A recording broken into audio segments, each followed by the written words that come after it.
Et l'ordre du jour appelle à présent la question orale numéro 1095 de notre collègue Jean-Pierre Vial à la ministre de la Transition écologique et solidaire.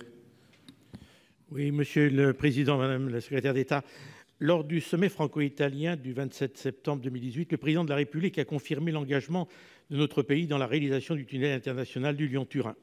Nous nous félicitons des étapes franchies et de l'inauguration des 8 premiers kilomètres déjà réalisés pour une mise en service en 2030 de la section transfrontalière. Mais l'autre étape importante annoncée par la coordinatrice européenne est la disponibilité de la Commission européenne de porter à 55% sa participation au financement du tunnel de base et 50% des accès depuis la métropole lyonnaise. L'enjeu est donc aujourd'hui d'ouvrir rapidement ce deuxième volet. Le 8 avril, vous avez engagé un programme d'études pour préciser les investissements nécessaires et le phasage possible.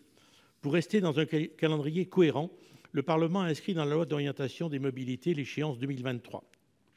Or, la Commission européenne vient de lancer un appel à projets au titre du mécanisme pour l'interconnexion en Europe, avec une date limite des dossiers au 28 février 2020, il y a quelques jours, qui porte sur 500 millions d'euros de subventions communautaires auxquelles seraient éligibles les études de phasage des voies d'accès.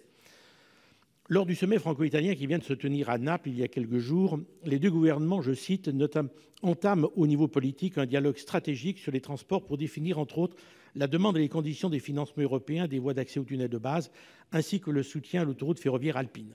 Or, concernant l'autoroute ferroviaire alpine, un appel d'offres a été lancé il y a maintenant 10 ans, Madame la Secrétaire d'État, pour une délégation de service public et nous attendons toujours la décision du gouvernement. Concernant les accès, l'Europe, qui a fait savoir sa disponibilité pour un financement à 50%, attendait également d'être sollicitée pour l'appel d'offres d'échéance au 28 février dernier, il y a quelques jours.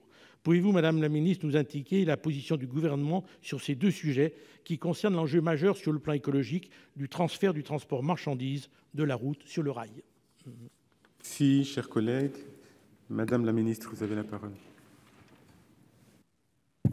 Merci, Monsieur le Président. Mesdames et Messieurs les sénateurs, Monsieur le Sénateur, comme vous le soulignez, le Président de la République a confirmé l'engagement de la France dans la réalisation de la nouvelle ligne ferroviaire Lyon-Turin. Et cet engagement est repris dans le cadre de la LOM qui a été promulguée le 26 décembre 2019. Ce projet est en effet stratégique pour améliorer l'environnement des vallées alpines et sécuriser les flux de transport entre la France et l'Italie, qui reposent aujourd'hui quasi exclusivement sur des passages routiers. La section transfrontalière est pleinement en chantier. À ce jour, plus de 30 km de galeries ont été creusés sur les 160 au total. Les accès ferroviaires à celle-ci font l'objet depuis le début de l'année 2019 d'une démarche en lien avec les élus visant à définir un phasage pertinent.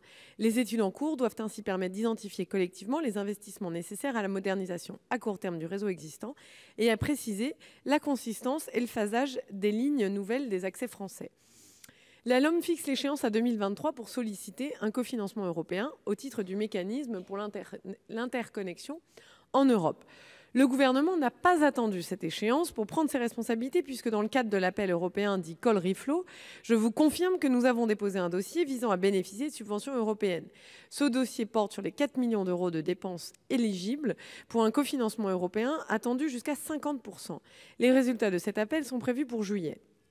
Une fois cette démarche aboutie, la consistance et le calendrier des opérations clairement définis, soyez assurés que nous veillerons à solliciter de nouveau les financements européens associés. Le prochain mécanisme pour l'interconnexion en Europe sur la période 2021-2027 sera probablement un des vecteurs majeurs pour subventionner au niveau européen des études plus abouties sur ces accès. Soyez donc assurés, Monsieur le Sénateur, de notre pleine volonté d'agir pour ce projet d'ampleur nationale et européenne sur lequel nous vous savons très mobilisés. Nous vous en remercions, Monsieur le Sénateur. Merci, Madame la Ministre. Monsieur Vial. Oui, Madame la Secrétaire d'État, sur effectivement la procédure engagée par l'Europe, je prends acte donc que les démarches que vous avez engagées et par lesquelles vous entendez solliciter les 50%, vous la considérez comme engagée dans le cadre de l'appel d'offres. J'en prends acte et donc nous regarderons avec attention l'évolution de dossier. Par contre, vous me permettrez de manifester ma grande déception. Je parlais de l'autoroute ferroviaire alpine. La procédure a été engagée il y a 10 ans, Madame la Secrétaire d'État. Nous attendons toujours. Le Président de la République est venu récemment dans la vallée du Mont-Blanc. Nous savons combien cette vallée est impactée par les considérations environnementales et notamment des transports routiers.